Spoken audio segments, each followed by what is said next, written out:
आप ये सब कर रहे हैं, फिर आप सबके होने का क्या मतलब है? अरे हम सब इतने हैं, पहले इसे पकड़ के इसका सर नीचे करके इसके मुंह पे कालिक पोतते हैं, फिर बाकियों को देखेंगे। ये कोई कम अपराधी है? दिन रात लोगों को भड़काता रहता है। क्यों भाइयों, लाओ कालिक। चलो लेके आओ। हाँ आइए, कालिक पोत दीजिए, जो करना चाहते हैं वो कीजिए, लेकिन जब तक जान है मैं इन लोगों के लिए लड़ूंगा। और आप जो मेरे साथ करेंगे ना, वो भी पुलिस के सामने, उसे मैं ऐसे ही जाने नहीं दूंगा। आगे बढ़ाऊंगा इस बात को, ऊपर तक ले जाऊंगा और बताऊंगा सबको कि जिस समाज के लोग पुलिस के होते हुए गैर कानूनी काम करते हैं, उस समाज का भविष्य कैसा होने वाला है। कीजिए। चलो आगे बढ़ो, लगाओ कालिक। रुको,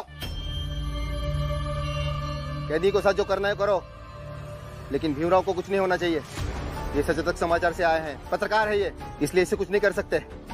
कैदियों के साथ जो करना है करो का क्या मतलब है दरोगा साहब? आप ये सब बोल रहे हैं? भीमराव हट जाओ यहाँ से। मैं नहीं हटूंगा दरोगा साहब, मैं इनका विरोध करूंगा। अरे हट जाओ भीमराव, सिपाहियों पकड़ो इसे और हटाओ यहाँ से। ये क्या कर रहे हैं दरोगा साहब? चलो, अरे हटाओ यहाँ से। आप लोगों को जो करना है करिए।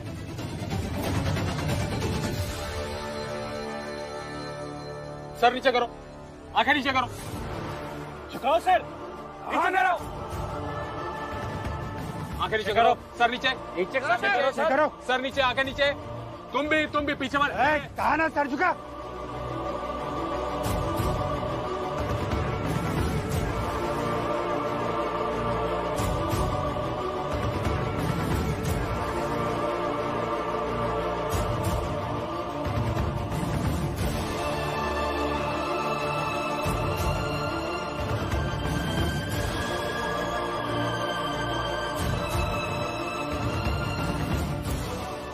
सर नीचे कर।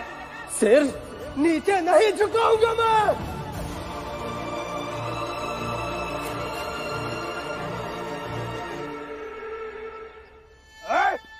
सुना नहीं? कहा ना, सिर नीचे नहीं झुकाऊंगा मैं।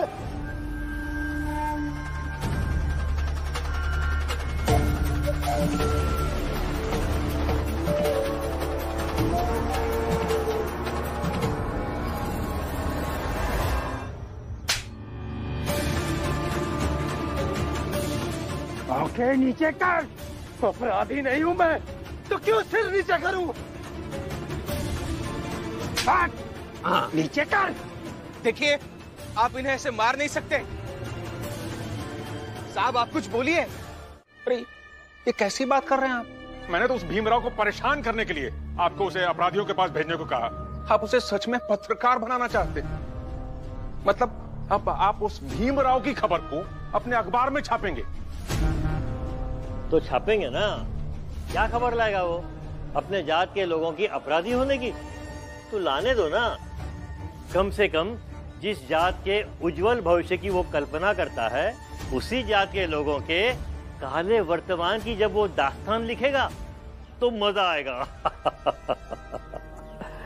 इंतजार करो भीम के आने का। बैठिए बैठिए और चाय पी लेते।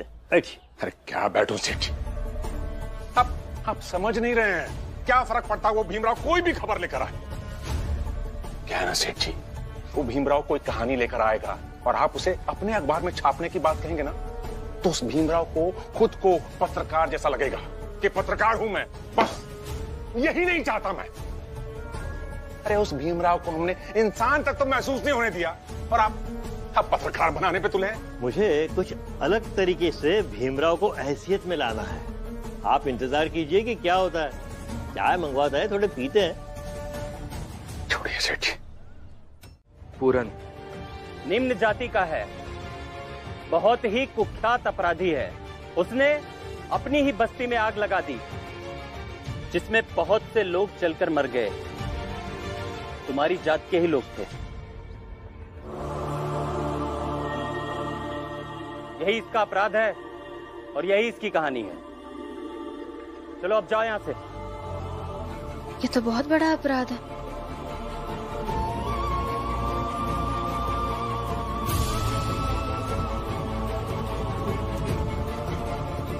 सर, क्या मैं उनसे एक बार मिल सकता हूँ प्लीज? नहीं, नहीं मिल सकते तुम। वो एक अपराधी है। कोई भी ऐसे सड़क चलते हुए आएगा और मैं उससे मिलने दूंगा, ऐसा नहीं हो सकता। मैं सचेतक समाचार से आया हूँ। मैं एक पत्रकार हूँ और मैं चाहता हूँ कि ये स्टोरी में कवर करूँ। अच्छा, पत्रकार हो? आई कार्ड कहाँ है तुम्हारा? कैसे मालूम है कि तुम पत्रकार हो?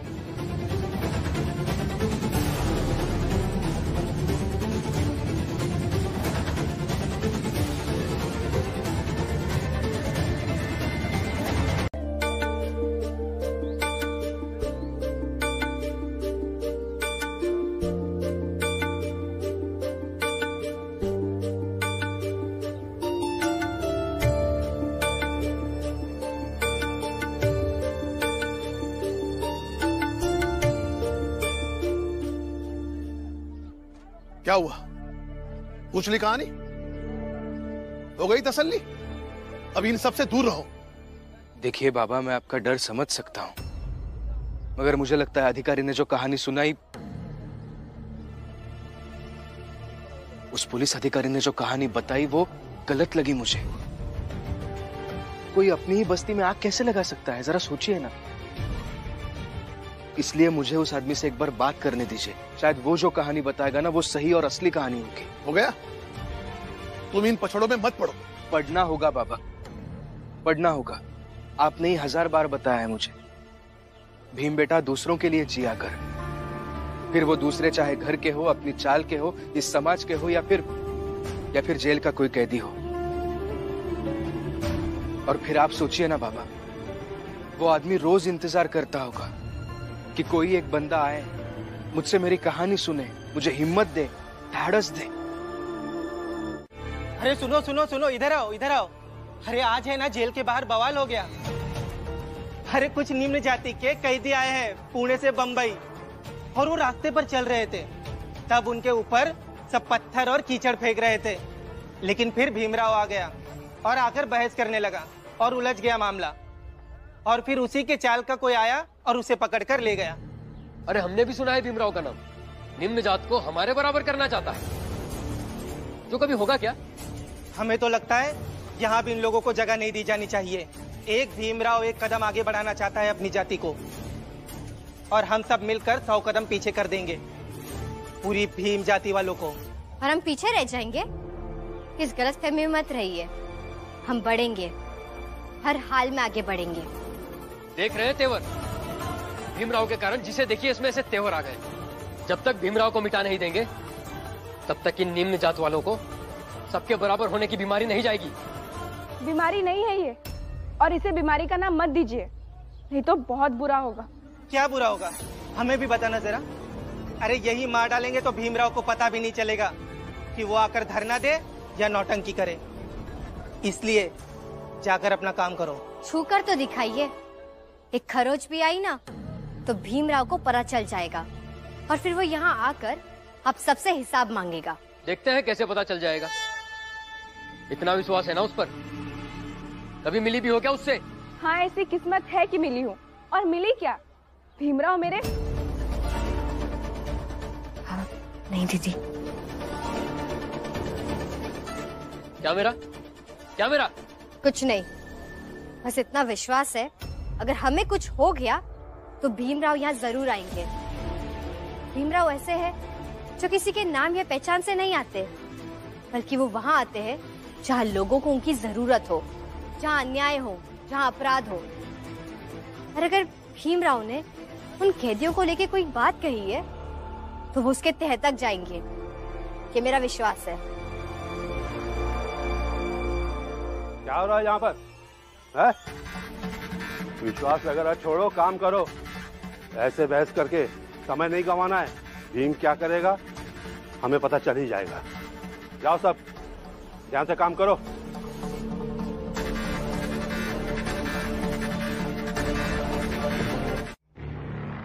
प्रणाम सेठ जी, कैसे हैं आप? लीजिए, आपके लिए गर्मा गर्म खाना लाया हूं, खाना खा लीजिए। देखो, खाना खिलाकर ये कहोगे कि भीम की लिखी हुई स्टोरी हम नहीं छापेंगे तो ऐसा कभी नहीं होगा। स्टोरी छापने के लिए गई है, कल आ जाएगी। अरे नहीं नहीं सेठ जी, कैसी बात कर रहे हैं आप? मैं भला आपको ऐसे क्यों कहूंगा? आप अखबार के मालिक हैं, आप जो चाहे छपवा सकते हैं। और मैं आपको अच्छे से जानता हूँ कि आप जो भी छापेंगे सोच समझ कर छापेंगे। खैर, मैं आपके लिए ये खाना इसलिए लाया था क्योंकि आपके मजदूर मिले थे। उन्होंने कहा कि आप आज रात भर यही रहेंगे, तो मैंने सोचा कि आपके जैसा बौद्धिकता से समृद्ध व्यक्ति आखिर आज रात भर यहाँ अखबार के ऑफिस में बैठा है, तो कल की सुबह जरूर महत्वपूर्ण होगी। इसीलिए मैं चाहता था कि इस महत्वपूर्ण बात पर बात करूं। और हाँ, रही बात मेरे बाबा की, तो सेठ जी उनकी कही सुनी बात भूल जाइए। क्या है ना, मेरे बाबा ऐसे ही है, वो बस अपने फायदे नुकसान की बात करते रहते हैं। लेकिन वो जैसे भी है, आखिर है तो मेरे बाबा ना। जो भी हो, मगर कल का अखबार मैं यहाँ बैठकर पढ़ना चाहता हूँ, इसीलिए मैं रात भर यहीं पर रहूंगा। हाँ हाँ सेठ जी, रहिए, जी भर के पढ़िए, कोई चिंता नहीं। लेकिन आपको एक बात की चिंता जरूर होनी चाहिए सेठ जी, आपकी सेहत की। इसलिए जल्दी से खाना खा लीजिए, गर्म है, इससे पहले ठंडा हो जाए। ये रही पूड़ी, गर्मा गर्म सब्जी है और आपकी मनपसंद खीर। लीजिए लीजिए, शुरुआत कीजिए। अरे लीजिए सेठ जी, खाइए। अरे खास आप ही के लिए बनवाया है, लीजिए लीजिए।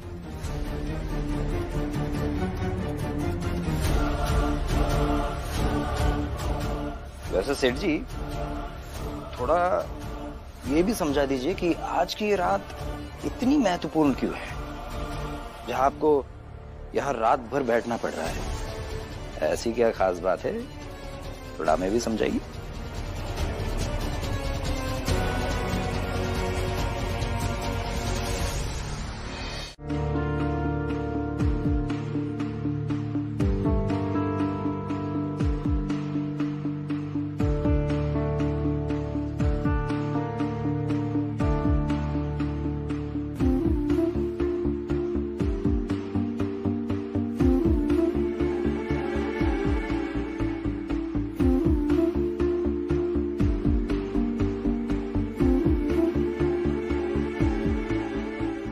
देखो तो सही, कैसे इंतजार कर रहे हैं। जैसे अखबार में छपे एक ठो लेख से हम लोगन के जात के दुनिया बदल गई।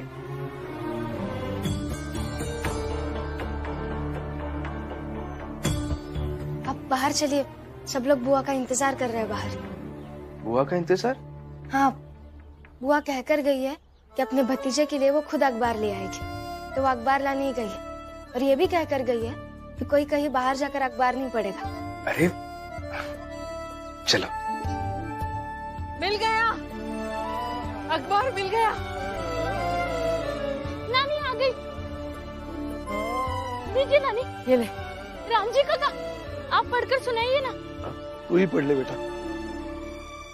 नहीं बाबा, आप पढ़िए ना।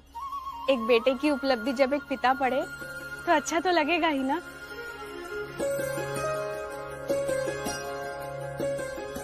दीपक, तू आजा।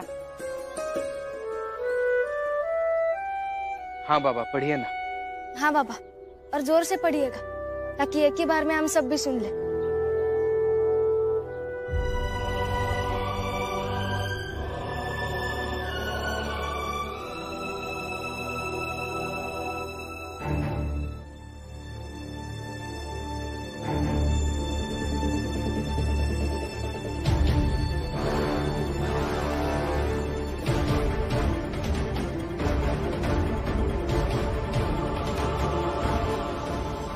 भीम, ये क्या छपा?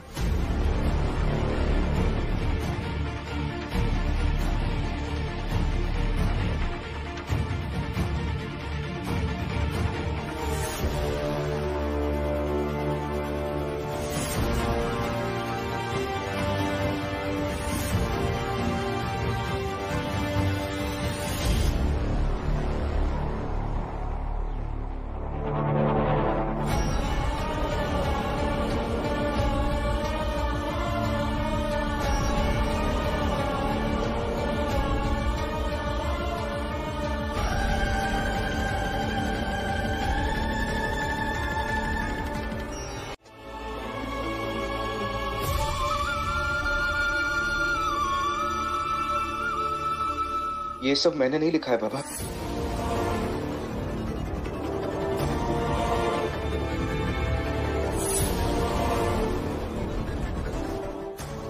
अरे भीमराव, ताए तो सच में बवाल कर दिए हैं? ये सब सच में मैंने नहीं लिखा है, यकीन कीजिए। हाँ, ये इन्होंने नहीं लिखा होगा। मगर पढ़ने वाले तो यही कहेंगे कि तुमने लिखा तो कि निम्न जात के लोग अपराधी होते हैं, और उनके साथ जो कुछ भी हुआ निम्न जात होने के बावजूद मुझे उचित लगता है। नहीं, मैंने ऐसा लिखा नहीं है और मैं ऐसा कभी सोच भी नहीं सकता। अगर दुनिया तो यही मानेगी ना भीमराव। अरे दुनिया को छोड़ो, हमारी जात के लोग तो यही मानेंगे ना, क्यों?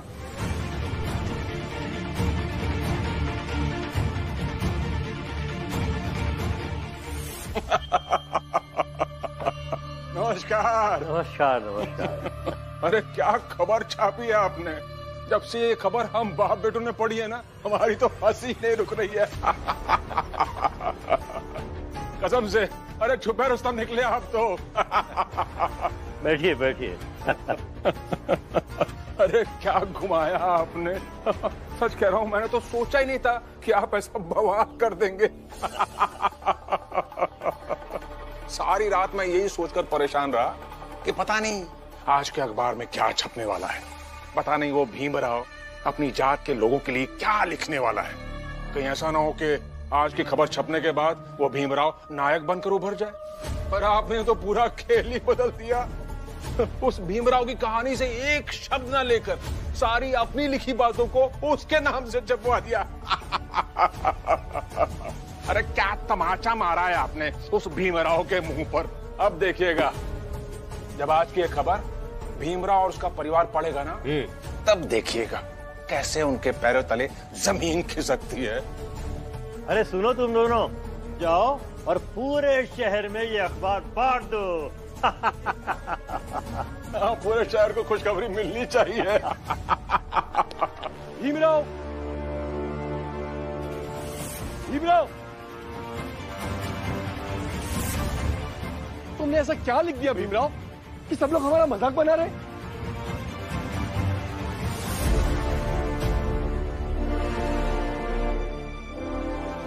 मैंने सच में कुछ नहीं लिखा है, विश्वास कीजिए। ये सब गलत है। अरे यह लिखा होगा ही ना, है कुछ और, लेकिन दिखावत और बतावत कुछ और है।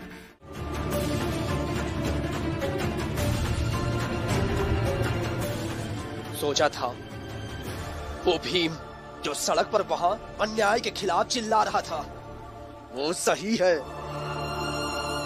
पर वो भी बाकियों की तरह ही निकला।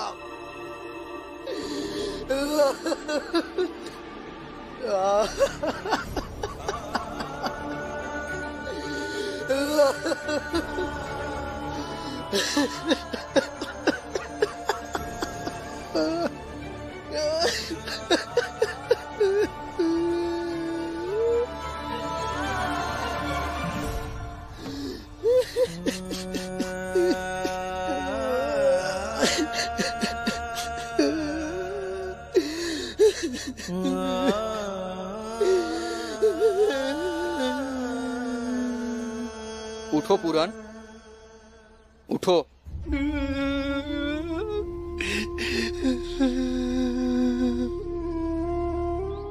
यहाँ मैं और कुछ लोग तो अपराधी है, लेकिन तुम और तुम्हारे जैसे कुछ लोग अपराधी नहीं हैं, और उनके ऊपर तो फिर भी सजा कुछ सालों का कैद है, लेकिन तुम्हारे ऊपर तो उम्र कैद है।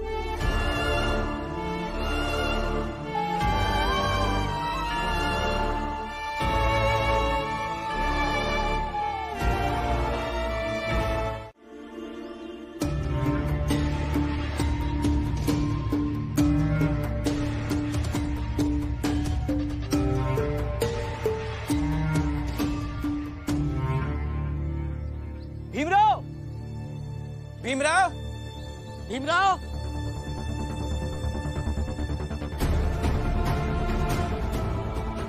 बाहर जाके देखो कौन लोग हैं, उनसे बात करो और वहीं से लौटा दो।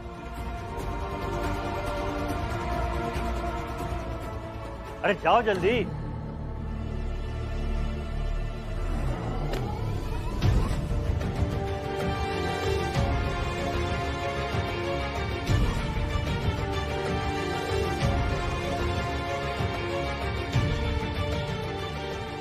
भीमराव, भीमराव, क्या हुआ?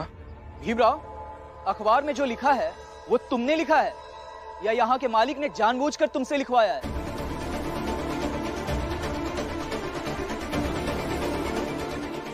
हाँ भीमराव, चुप क्यों हो? बताओ।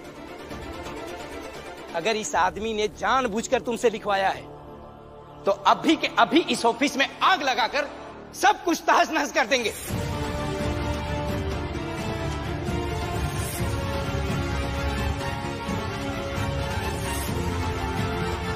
हमें नहीं लगता कि तुम कुछ पैसों के लिए और नौकरी के लिए ये सब करोगे। तुम हमारी जात की अस्मिता से खेलोगे। अभी नहीं लगता है। अरे अब बचा क्या है? खुद से तो कह रहा है। भीमराव, कह दो कि झूठ बोल रहा हूँ। नहीं, मैं झूठ नहीं बोल रहा हूँ और इससे ज्यादा मैं कुछ और नहीं कह सकता। आप लोग जाइए यहाँ से। मतलब साफ है कि भीमराव स्वार्थी हो गया है। चलो भाइयों, ये कभी नहीं सोचा था, कभी नहीं सोचा था। और नहीं तो क्या, जो भीमराव कभी सच के सिवा कुछ नहीं बोलता, कभी झूठ नहीं बोलता, और हम जिसे बेवजह अपना आदर्श मानते रहे, और आज इसे मौका मिला तो फायदा उठाकर हमारी पूरी जाति के गुरूर को गिरा दिया है, पूरे सम्मान को गिरा दिया है इसने।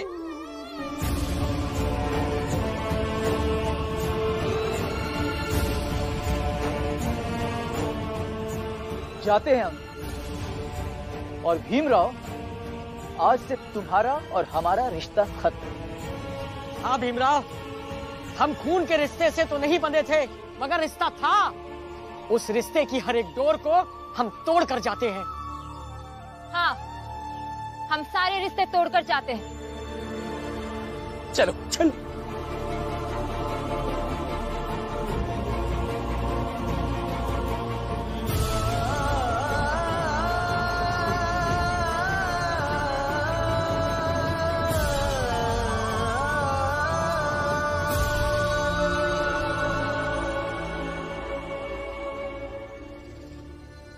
और भीमराव, अब समझ में आया इस सब के नायक बनने का भार कितना होता है, कितना मुश्किल है सबके उम्मीदों को पूरा करना। समझ गए हो? तो अब साधारण बनकर जियो। सही कहा सेठ जी, एकदम सही कहा आपने।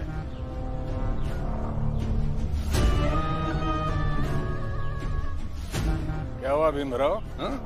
ऐसे हारे हुए से मुंह लटकाए क्यों खड़े हो? आज तो तुम्हारी जात वाले तुम्हें बेइज्जत कर रहे थे, कल देखना पूरा समाज तुम्हें बेइज्जत करेगा।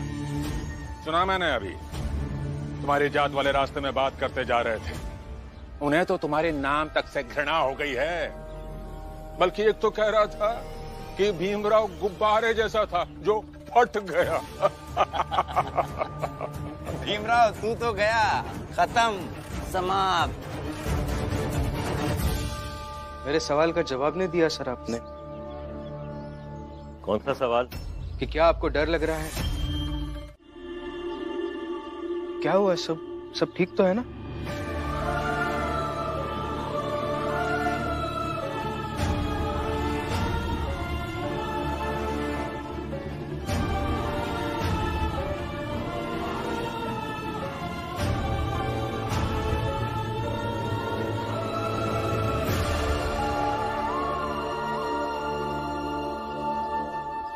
भीम,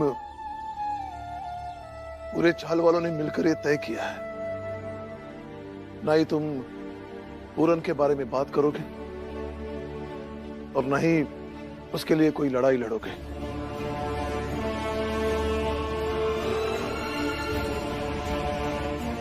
मगर रास्ते में तो इस विषय पर हमारी बात हो चुकी है बाबा। बात नहीं हुई थी, तुम्हें समझाना था, तुम समझा कर चले गए थे और मैं समझना नहीं चाहता। एक बार कह दिया ना, नहीं मतलब नहीं। मगर बाबा ये सुनो सब चाल वाले मुझे बताइए इस पक्ष में कौन कौन है? भीम को ये सब नाटक बंद करना चाहिए। अरे हम हैं जीजा भाई। हम हमें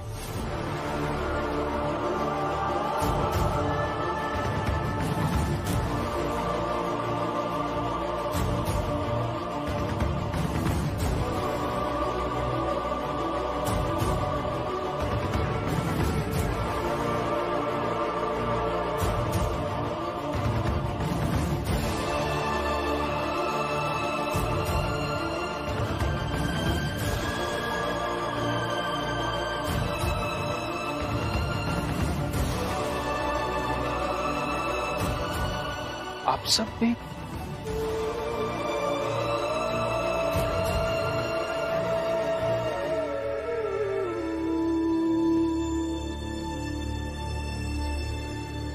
देख लो भी, ये तुम्हारे ही चाल के लोगों का फैसला है, जिस चाल में तुम रहते हो।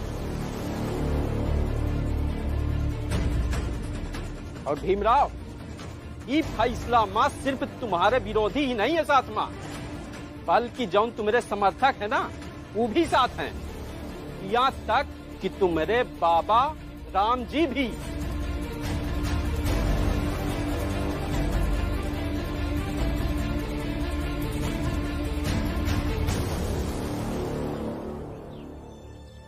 भीम,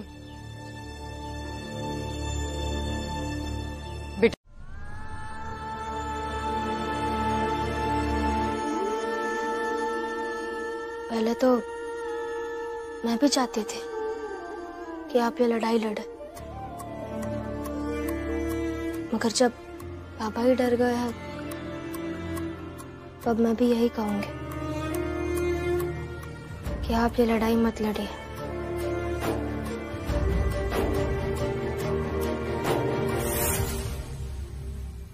मैंने सुना है कि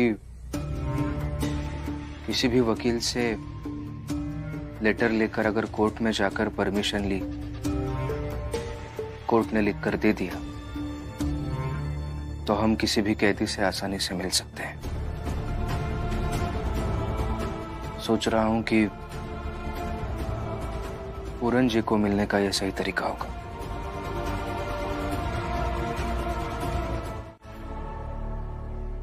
पूरन जी के न्याय के आगे चाल वालों की चिंता, बाबा का प्रेम, ये सब कुछ नहीं है क्या?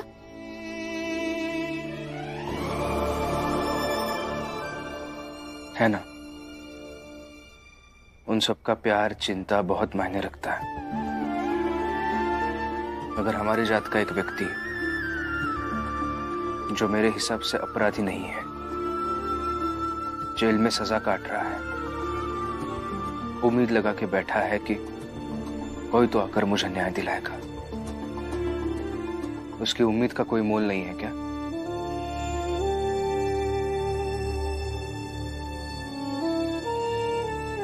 देखिए, अब अभी ये सब रहने दीजिए ना। जब मामला थोड़ा शांत हो जाएगा तब सोच लीजिएगा कि आगे कैसे होगा। और फिर और भी तो संस्था है जो ये लड़ाई लड़ सकती है। आप ये बात ज्योतिबा फुले के संस्था तक पहुंचा दीजिएगा।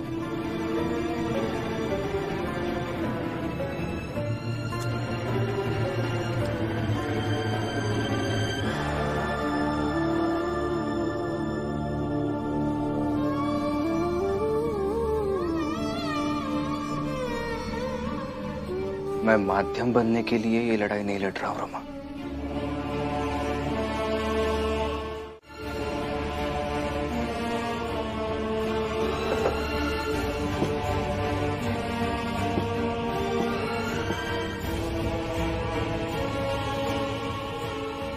अगर आप चाहेंगे तो ये सबका दिल तोड़ना होगा।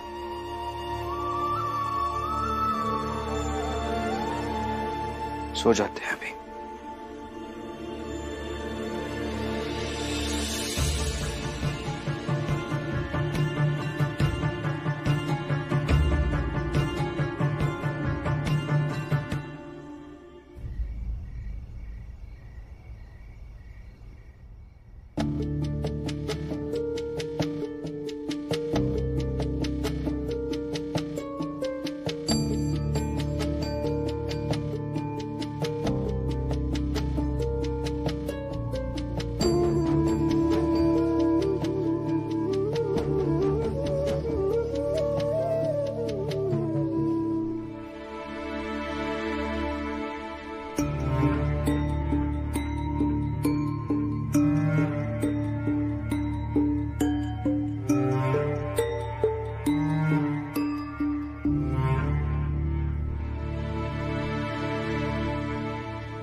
चाल वालों ने मिलकर ये तय किया है, ना ही तुम पूरन के बारे में बात करोगे और ना ही उसके लिए कोई लड़ाई लड़ोगे। कौन सी पत्नी चाहेगी कि किसी की गोली उसके पति के सीने में लग जाए? सब लोग सो रहे हैं तो अभी जाना सही रहेगा। सब जगह रहेंगे तो कोई जाने नहीं देगा। माफ कर दो रमा मुझे, मगर मैं जा रहा हूं। न्याय के सामने किसी की भावना बड़ी नहीं है मेरे लिए।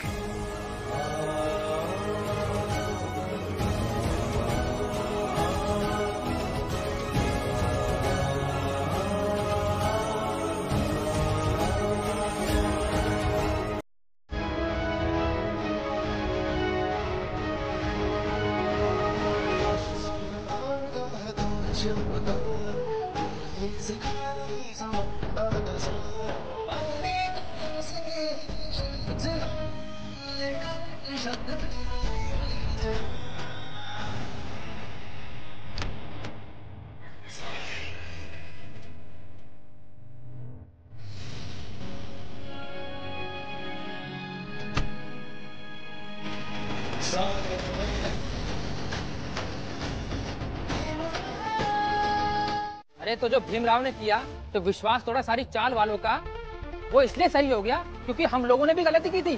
भाई ये तो गजब का तर्क है। अरे चलो छोड़ो ये सब, भीम के घर के बड़ी बड़ी बातें बस, और जब साबित करने का समय आएगा तो शांत बैठ जाएंगे बिल्कुल, और गोल मोल बातें करके भीम का बस महान साबित कर देंगे। होएगा? नहीं, इस बार मैं भीम के समर्थन में नहीं रहूंगा।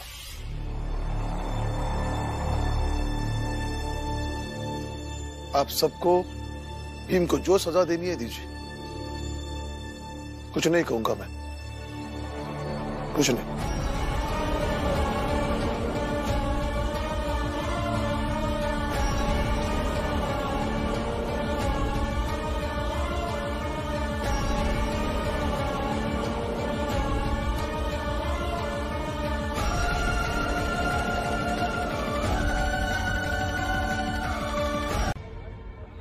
हम वकील हैं, हमारा काम ऊंची जाति के केस से चलता है, हमारा धंधा उनसे है।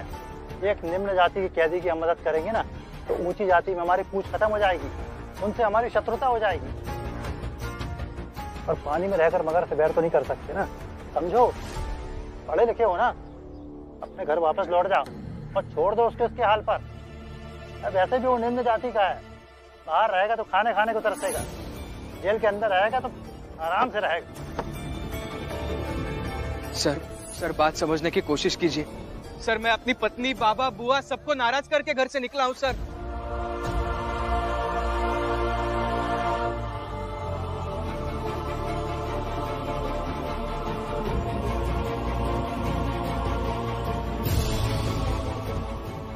क्योंकि मेरी मानवता ने, मेरी इंसानियत ने और मेरी आत्मा ने कहा कि जाओ भीमराव और उस कैदी की मदद करो।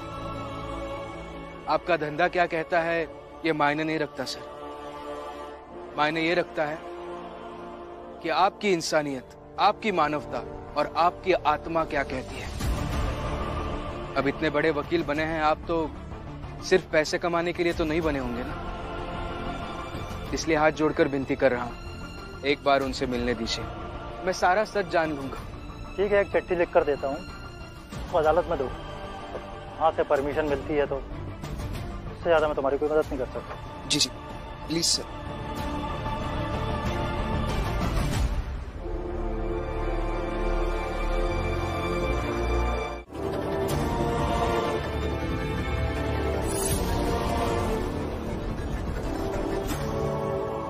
अरे बोलो, मंजूर है कि नहीं? हाँ हाँ, हमें मंजूर है।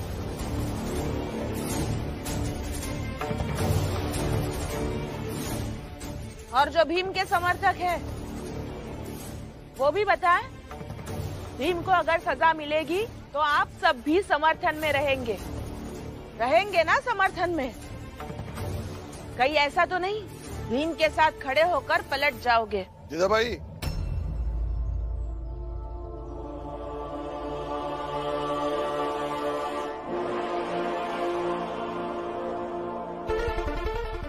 कोई नहीं पलटेगा, कोई नहीं।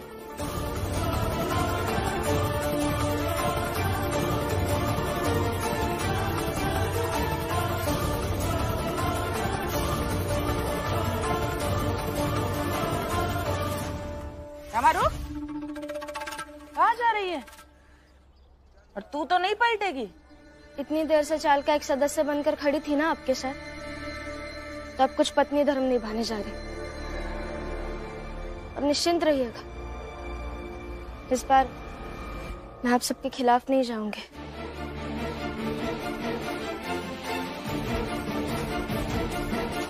इसमें कागज है जो कोर्ट से लिखवा कर लाया हूं।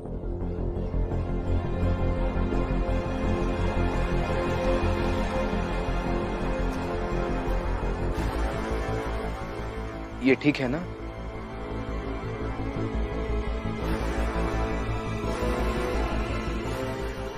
सर, इसमें सब कुछ साफ साफ लिखा है, तो इतना समय क्यों लगा रहे हैं? मिलवा दीजिए ना। मिलवा देंगे भीमराव, मगर मिलकर तुम करोगे क्या? मिलने के बाद क्या हो जाएगा? ये सब सवाल हैं। बस इतने ही सवाल नहीं है सर, सवाल तो बहुत सारे हैं। मैं उनसे मिलकर क्या कर लूंगा? वो मुझे क्या कहानी बताएंगे? कहीं आप वाली कहानी से अलग कहानी ना बताए। फिर उन्होंने अलग कहानी बताई तो मैं उसका क्या करूंगा? वो कहानी लेकर मैं हमारे न्यूज़पेपर के ऑफिस में जाऊंगा तो आगे क्या हो जाएगा? या फिर कहानी बताने के बजाय उन्होंने मुझ पर वार कर दिया तो क्या होगा? क्योंकि आप तो उन्हें अपराधी मानते ही हैं। फिर इस जेल में मेरी जान को कुछ हो गया तो आपकी नौकरी खतरे में आ जाएगी। सवाल तो बहुत सारे हैं सर, लेकिन इतने सारे सवाल होने के कारण ये कागज होते हुए भी क्या आप मुझे उनसे मिलने से रोकेंगे? नहीं भीमराव, मिलवा तो हम तुम्हें देंगे ही, लेकिन इन सब सवालों के जवाब जानने के लिए मन व्याकुल हो रहा है। सर, आप जरा शांत हो जाइए। आप बस एक बार मिलवा दीजिए ना। मैं एक बार उनसे मिल लूंगा, बात कर लूंगा, तो आपके सारे सवालों के जवाब अपने आप मिल जाएंगे। ठीक है, चलो। चलिए।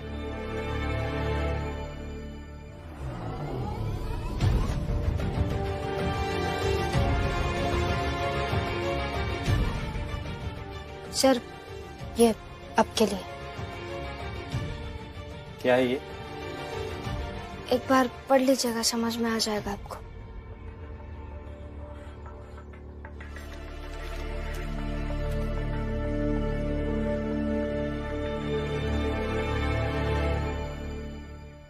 अच्छा, आज की छुट्टी की एप्लीकेशन है। भीमराव आज छुट्टी पे है। जी। मगर ये हैंडराइटिंग भीम की नहीं है। उसने अखबार में जो छापने के लिए दिया था उसकी हैंडराइटिंग कुछ और है।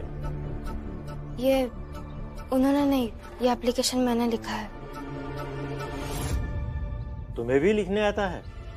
जी हाँ, उन्होंने पढ़ना लिखना सिखाया है मुझे। वो पूरन जी से मिलने गया है ना, इसलिए ये एप्लीकेशन मैंने लिखा है। इस एप्लीकेशन को लिखने के बजाय पति को उस खूंखार आरोपी से मिलने से रोकना चाहिए था।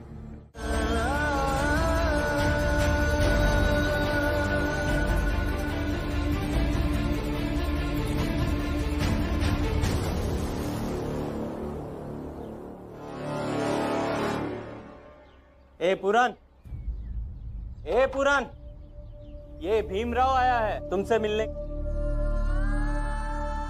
मिल लो इससे।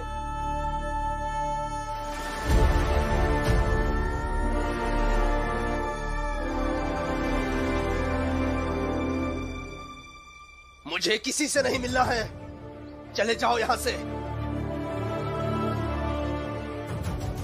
पूरन जी, मुझे आपसे कुछ बात करनी है। मुझे किसी से कोई बात नहीं करनी है।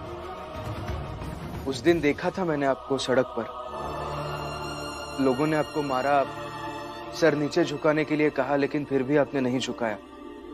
तो पता नहीं क्यों, लेकिन मुझे उस दिन से लगा कि आप अपराधी नहीं हो सकते।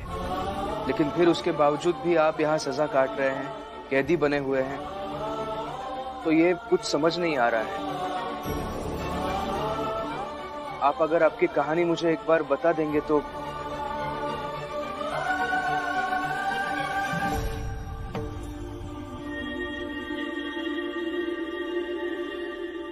हो गई ना मुलाकात, मुलाकात खत्म।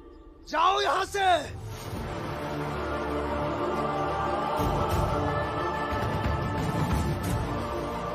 देखिए पूरन जी, मुझे वो कहानी नहीं सुननी जो सबको पता है। मुझे वो जानना है जो सच है। पर मुझे नहीं बताना है। जाओ यहां से। और फिर आप बस याद करते रहेंगे कि एक भीमराव आया था मुझे न्याय दिलाने, लेकिन मैंने शांत रहकर मौका गवा दिया।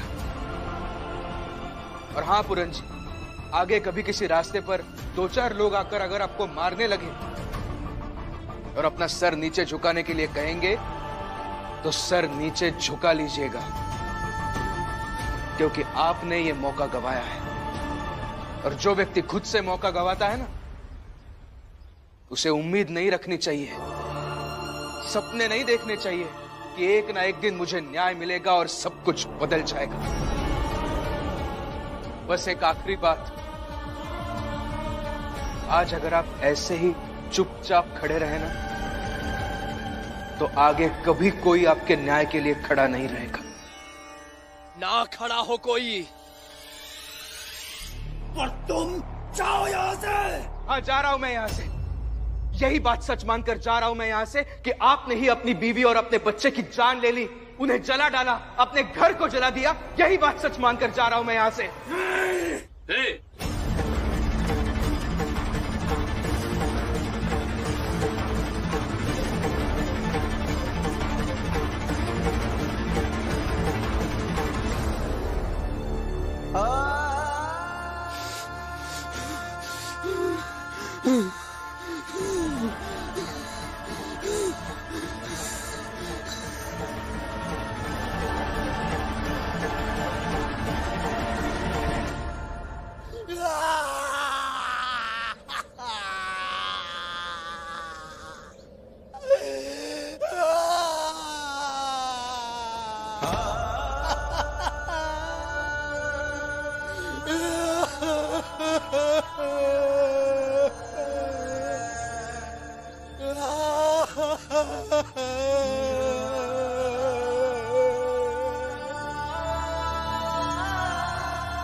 अरे मत पोछिए इनके आंसू। आंसू पोंछने से ये इस अपराध से मुक्त नहीं हो जाएंगे कि इन्होंने अपने ही परिवार को अपने ही हाथों जला दिया। मैंने नहीं मारा, मैंने नहीं मारा।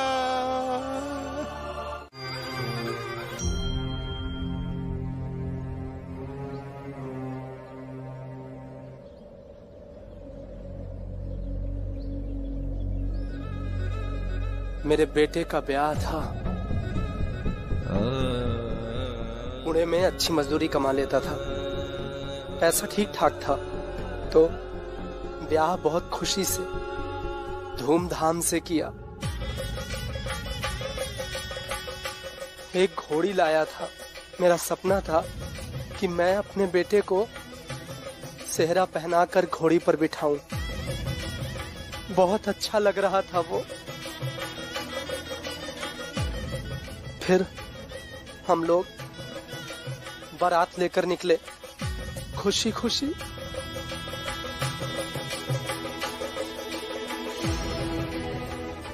बड़े लोगों की बस्ती से गुजर रहे थे। उन लोगों को ये अच्छा नहीं लगा। उन लोगों ने हमें रोक लिया।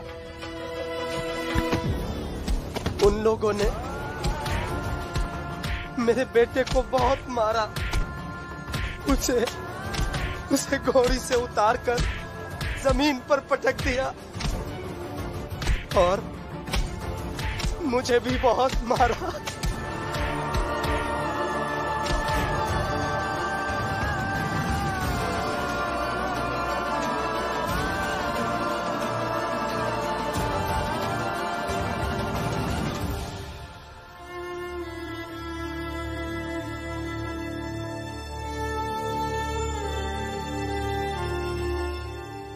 फिर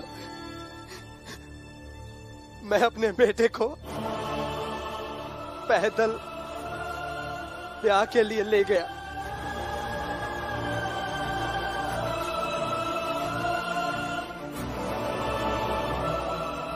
उन लोगों को इतने से भी तसल्ली नहीं मिली जब मैं बेटे को ब्याह करके घर लाया।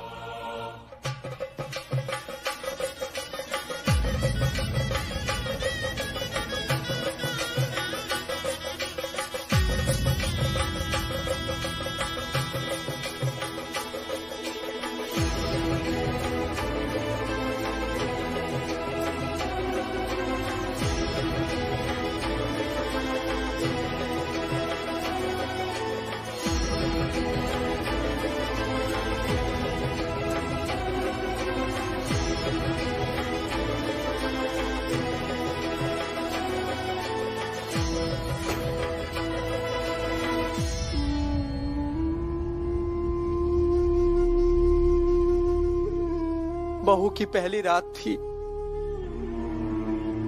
मैं थोड़ा काम से बाहर गया था। उसी समय उन बड़े लोगों ने मेरे घर में आग लगा दी।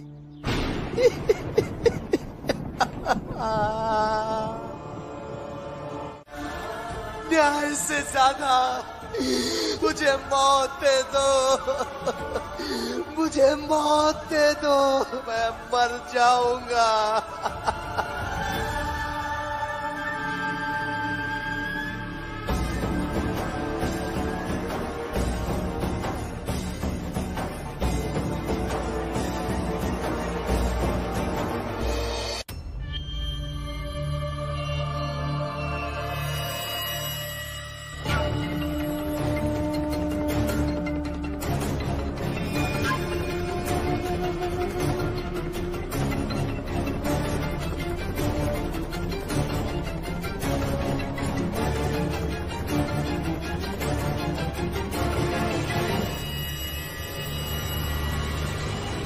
अरे ये क्या कर रहे हो? अरे छोड़ो मुझे, कौन हो आप लोग? अरे छोड़िए, अरे अरे ये छोड़ो, छोड़ो मुझे। अरे अरे कहाँ लेके जा रहे हो मुझे? अपना कपड़ा हटाओ, कपड़ा हटाओ अपना। किसने भेजा? और अदालत रोज तुम्हें सुरक्षा नहीं देगी, रोज पुलिस नहीं लगाएगी तुम्हारे लिए। जानता हूँ सर, वैसे भी ये लोग जान लेना चाहते हैं। जान लेनी है तो ले ले, और इन लोगों से उम्मीद भी क्या कर सकते हैं? पूरन जी के परिवार को, घर को जला दिया और इल्जाम उन्हीं के ऊपर डाल दिया। इतने तो असंवेदनशील लोग हैं ये, संवेदनाओं की क्या अपेक्षा करें? और आपने सही कहा, मुंबई की एक बड़ी आबादी, बहुतांश लोग ऐसे ही हैं सर। लेकिन मुझे उम्मीद है वकील साहब जैसे कुछ लोगों से, जो अच्छे लोग हैं। ये ऊंची जात वाले सब मिलकर भी अगर मुझे मार नहीं पाए, और अगर मैं जिंदा रहा, तो मैं एक उम्मीद के चंद दिनों से पूरा संसार रोशन कर दूंगा।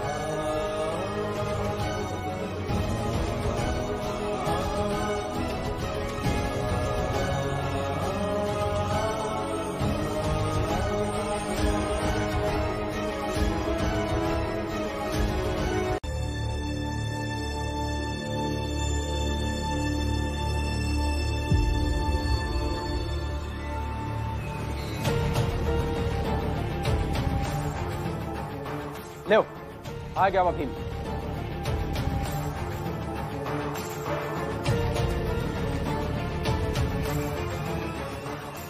चलो खड़े हो जाओ सब। और जब हम लोग सजा निर्धारित करे हैं ना वकीलाने, वो चल के उसका सुनावत है। चलो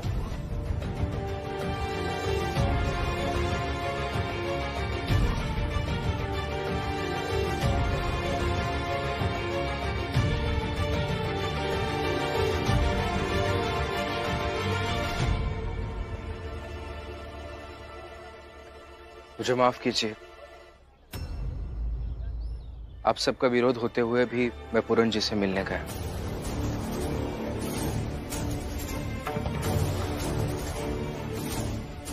मगर मुझे इस बात का कोई अफसोस नहीं हो रहा है, बल्कि मुझे लग रहा है कि पूरन जी ने जो उनकी कहानी मुझे बताई,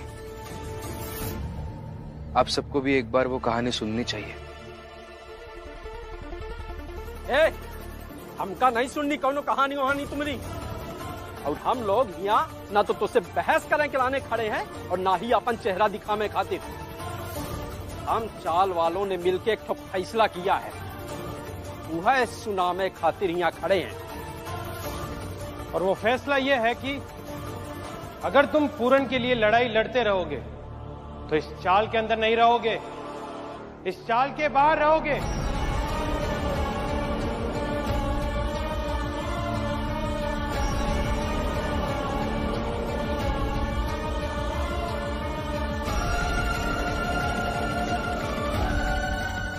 समझे भीमराव?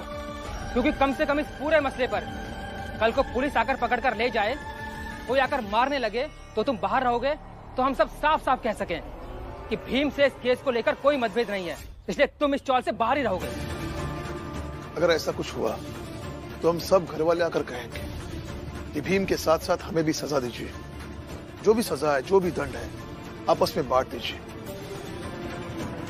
लेकिन तुम्हें हमारी बातों का, हमारी जज्बातों का, हमारी चाहत का मतलब नहीं था, तो हम सब इन लोगों के फैसले के साथ हैं।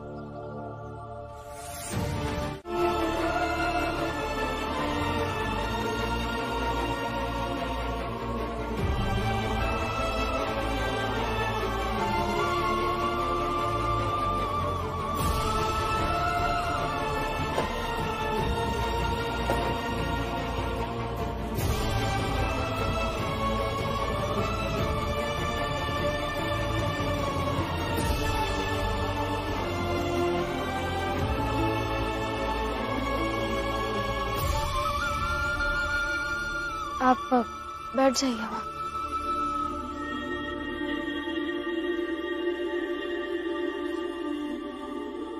क्या हुआ था पूरन जी को? बताइए ना, क्या हुआ था?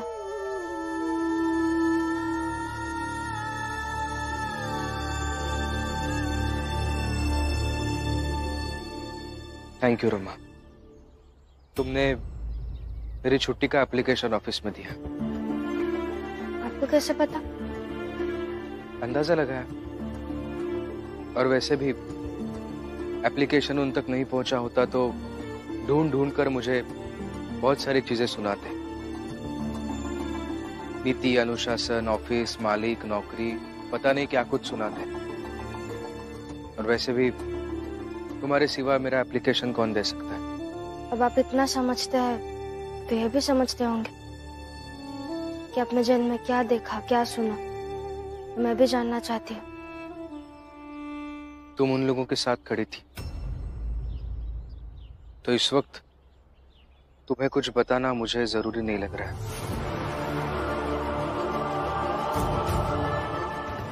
आपके विरोधी बनने की सजा दे रहे हैं क्या आप मुझे? नहीं, ऐसा नहीं है, पर ये मेरा भी तो अधिकार है ना कि किसे कब और कितना बताना है। अपने विवेक से मैं फैसला ले रहा हूं। मतलब आपने अपनी पत्नी को ही पराया कर दिया? मैंने जब उनसे पूछा कि आप जेल में क्या हुआ पूरन जी के साथ, तब उन्होंने कुछ नहीं बताया। मैंने फिर एक बार पूछा, अभी उन्होंने कुछ नहीं बताया। और बाद में कहा कि मैं इतना तो तय कर सकता हूँ कि कब किसको क्या बताना चाहिए, ये मैं तय कर सकता हूँ।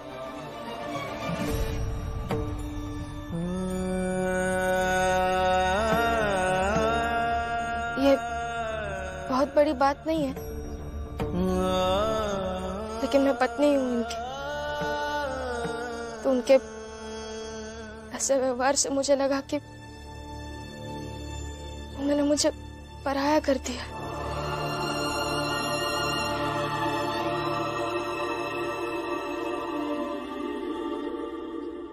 इसलिए बुरा लगा। ये बड़ी बात नहीं है। अरे ये बहुत बुरी बात है। पहली बार तेरे पति ने तेरी इज्जत नहीं की है। कैसे लगा होगा तुझे? वैसे तो बहुत कहता है पत्नी को ये मानना चाहिए, पत्नी को वो मानना चाहिए, और आज क्या रमा ने उसका साथ नहीं दिया, वो तो बन गया बाला और आनंद जैसा। आई, ऐसा बिल्कुल नहीं है। ऐसा बिल्कुल नहीं है का क्या मतलब? दिख रहा है साफ साफ जो रमा ने कहा है। किसी ने ना सही कहा है रमा, जब तक तूफान नहीं आता तब तक नाव की ताकत और नाविक के हुनर की परख होती ही नहीं है। इतने सालों में पहली बार रमा भीम के नहीं बल्कि उसके सामने खिलाफ लोगों के साथ थी, और भीम बन गया आदर्शवादी व्यक्ति से एक पति। जैसे पति होते हैं। जीजाबाई बात को बढ़ाओ मत। अच्छा, मैं बात को बढ़ा रही हूँ। बस मैं अभी किसी से बात नहीं करना चाहता। समझना क्या है भीम? तुम्हें तो बहुत पहले ही समझ चुकी हूँ मैं, तुम्हें भी और तुम्हारी नौटंकी को भी। तुम औरों जैसे ही हो, बस अपने आप को उनसे अलग समझ बैठे हो। ऐसे सर झुकाकर खड़े रहोगे तो तुम्हें क्या लगता है मैं बोलूंगी नहीं? लेकिन आज तो मैं बोलूंगी। सुनो भीम, तुम एक ऐसे इंसान हो जो ना अपने पिता के हो, ना अपने भाइयों के हो, ना पड़ोस के हो, और ना ही अपने समाज के हो। तुम बस अपने मन के हो। जो तुम्हारा मन करता है तुम वही करते हो, फिर उससे चाहे दूसरों को कितना भी प्रभाव क्यों ना पड़े। तुम एक स्वार्थी और सिर्फ खुद के बारे में सोचने वाले इंसान हो।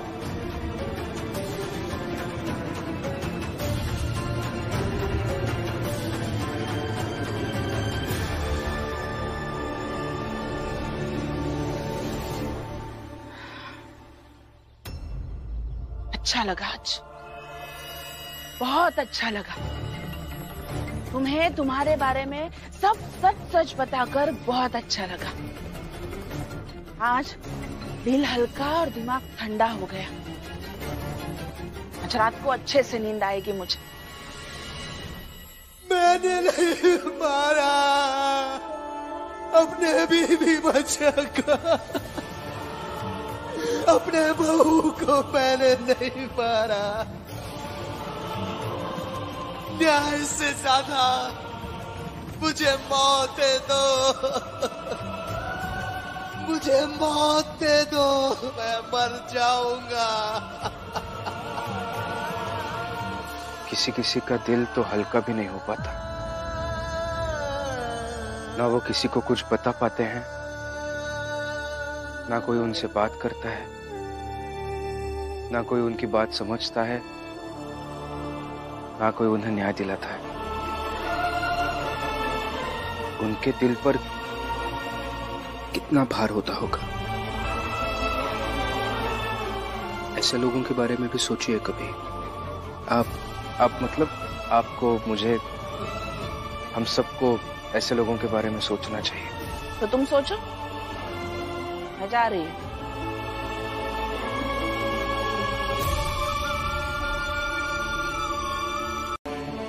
क्योंकि मेरे हिसाब से क्रूरता की कहानियों की सबसे क्रूर कहानी आपकी आप बीती है। यकीन कीजिए मैं आपको न्याय दिलाकर ही रहूंगा, और अगर नहीं दिला पाया ना न्याय, तो छोड़ दूंगा ये लड़ाई और भाग जाऊंगा सबसे दूर, अपने अस्तित्व से भी दूर भाग जाऊंगा। तो भाग ही जाना भीमराव।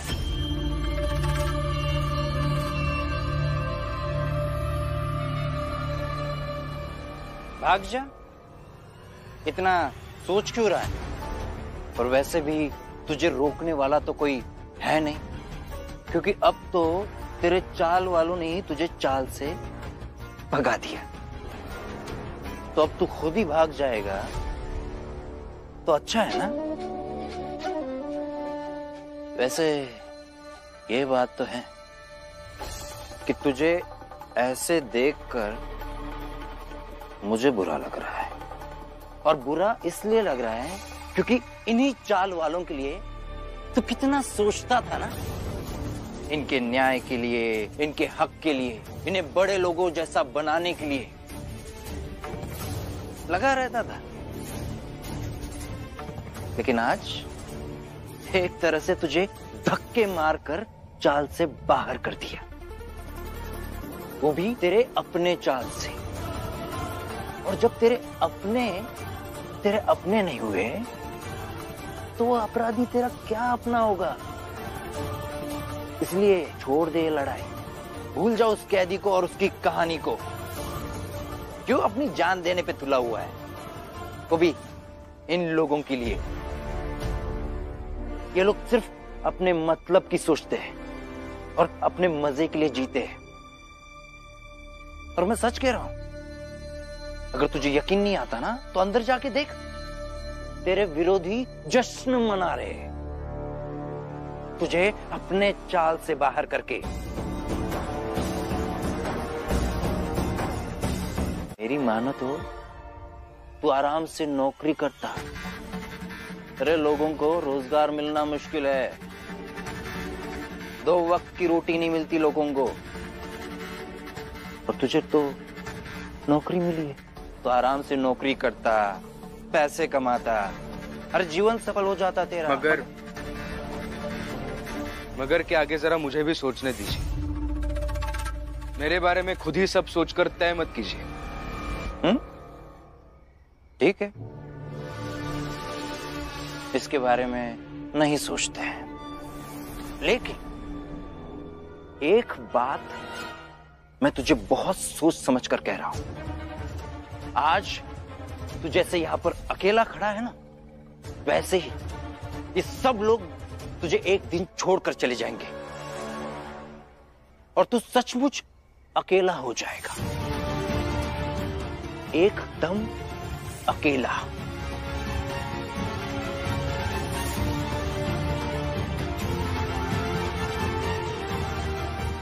अच्छा ये बता, तू जिस कैदी से मिलने गया था जेल में, क्या है उसकी कहानी?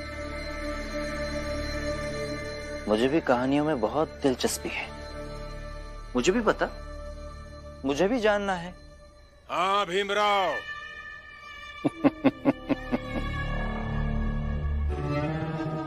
हमें भी बहुत दिलचस्पी है उस पूरन की कहानी जानने में। और अगर लिख के दोगे ना तो कल के अखबार में छाप भी देंगे। मजे ले रहे हो सेठ जी? पिछली बार की तरह इसकी लिखी हुई कहानी को बदल दिए तो?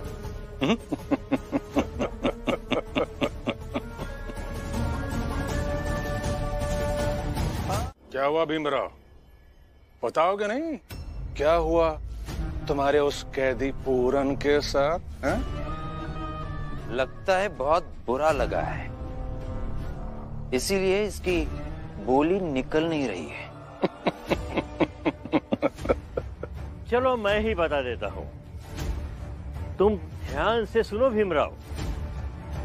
उसके दूल्हा बने बेटे को घोड़ी से उतार दिया और फिर रात को सबको जला दिया, और इल्जाम उस पर। यही हुआ ना भीमराव?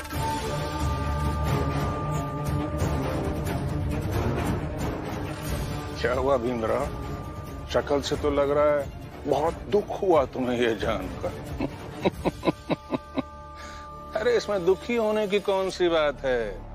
ये नियति है तुम्हारी और तुम्हारे पूरे जात की।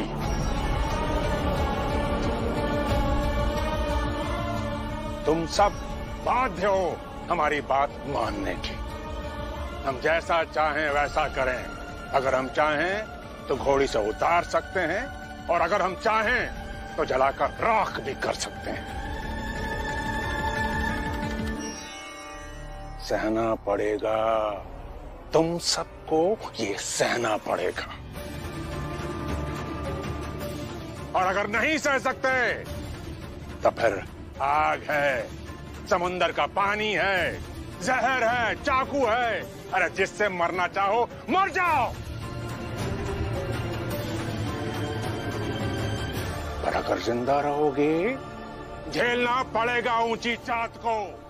यही तुम्हारी जिंदगी की नियति है।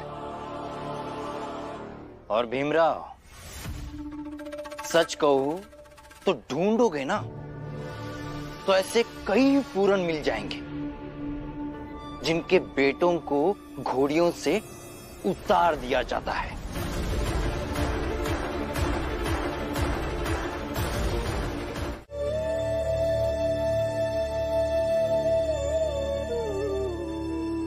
शांत हो जाइए आप।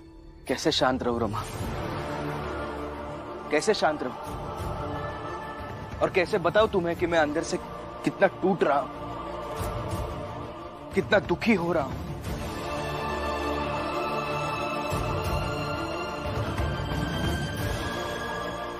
बहुत बुरा लगा मुझे रमा। जब मैं आया तब तुम वहां खड़ी थी सबके साथ। ना मेरी बात सुनना चाहती थी, ना मेरी बात समझना चाहती थी। हमारी जात के एक मजबूर की कहानी सुनकर आया था और सोचा था कि उसका दुख सबके साथ बांटूं। सब जाने समझे उसकी कहानी क्या है, उसके साथ क्या गलत हुआ है। सिर्फ उसके साथ ही क्यों, हमारी जात के और भी ऐसे लोग होंगे जिनके साथ रोज गलत होता होगा, उनकी भी कहानियों को सुने समझे।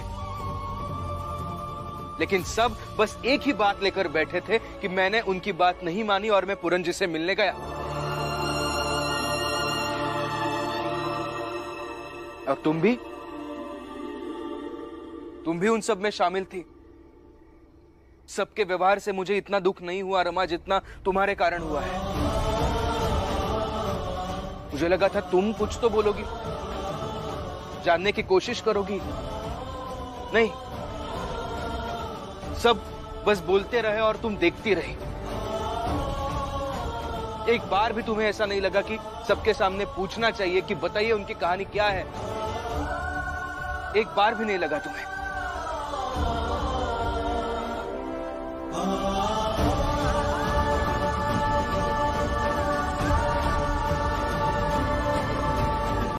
तुम्हारी कोई गलती नहीं है रमा। शायद मेरी अपेक्षाएं बहुत ज्यादा हो गई है तुमसे और इसीलिए मैं नाराज हो गया। तुम आई थी बाद में मुझसे पूछने के लिए।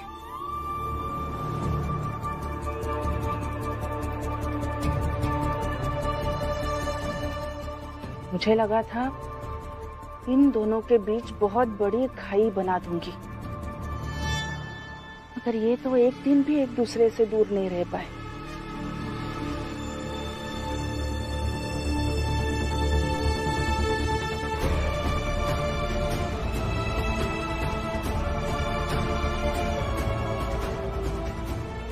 मैं आती हूँ, फिर आप पूरन जी के बारे में बताइएगा।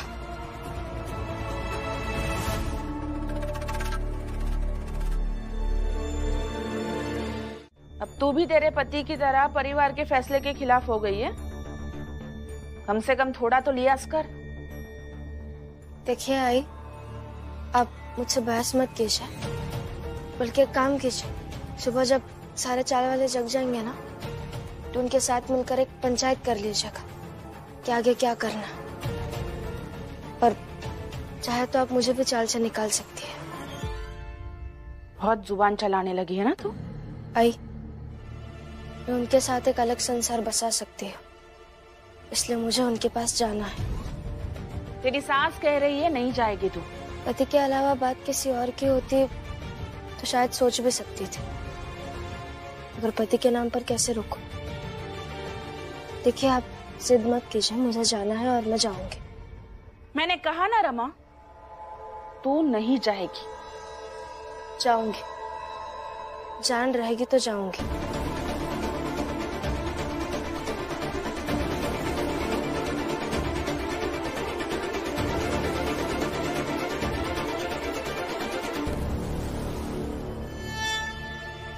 इसे डंडे से मारकर बेहोश कर देती हूँ, फिर देखती हूँ कि ये अपने पति के पास कैसे जाती है।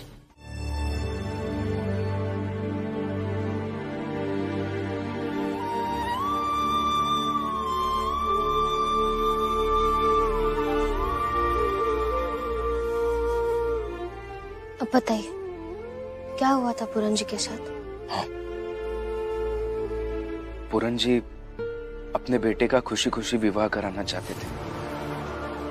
हम लोग बारात लेकर निकले, बड़े लोगों की बस्ती से गुजर रहे थे।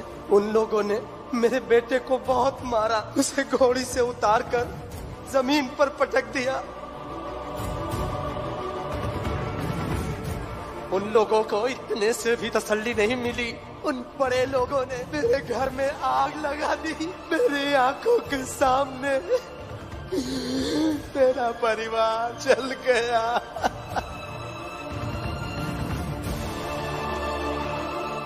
मेरे मोहल्ले वाले को डरा धमका कर उनसे गवाही दिलवा दी कि मैंने अपने बहू और अपने परिवार को जिंदा जला दिया।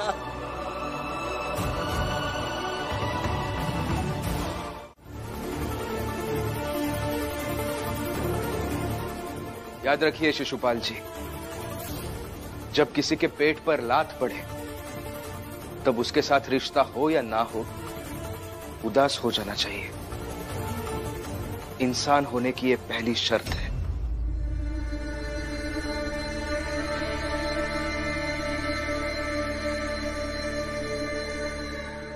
चलो बला टली इस ऑफिस से।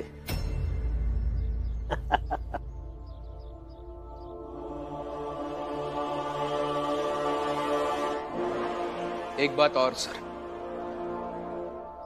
ये अखबार का ऑफिस क्या बन सकता था और आप सबने मिलकर इसे क्या बना दिया। अखबार के जिस ऑफिस को समाज के विचार बदलने का, नए विचार देश विदेश तक पहुंचाने का केंद्र बनना चाहिए था, उस ऑफिस को आप लोगों ने मिलकर पुराने सड़े गले विचारों का अड्डा बनाकर रख दिया। जिस ऑफिस की एक एक ईंट से हक की मांग उठनी चाहिए थी, उस ऑफिस का एक एक कोना दूसरों का हक छीनने की बात कर रहा है।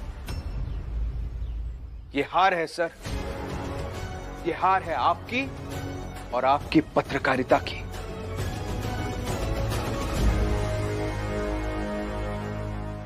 भीमराव, बंद करो अपनी ये फालतू की बकवास।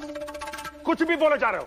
ये स्वाभाविक है मेघनाथ जी कि आपको ऐसा लगे कि मैं बकवास कर रहा हूं, कुछ भी कह रहा हूं,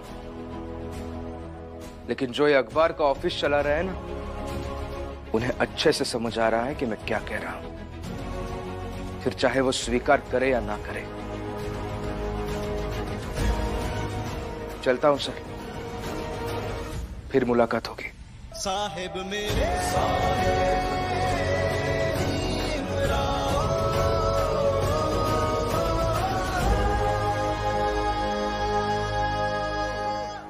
अरे सेठ जी, ज्यादा मत सोचिए।